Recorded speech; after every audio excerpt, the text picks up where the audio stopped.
and the wolves of Slough Creek Pack know it.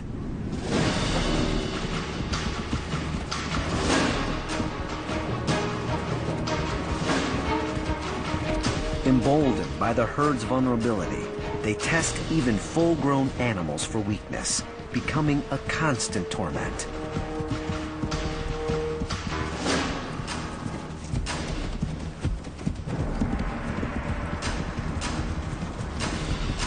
A cow trailing the herd becomes a target.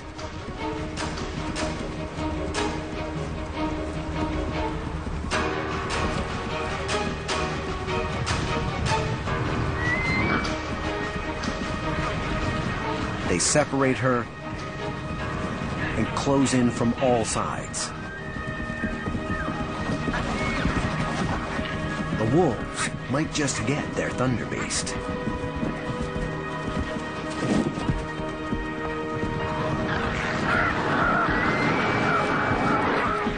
The cow's only hope, the herd, can no longer spare the energy to defend every member from attack.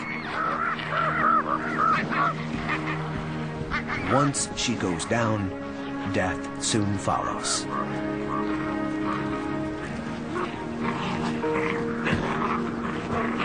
Her calf walks alone for the first time in his life.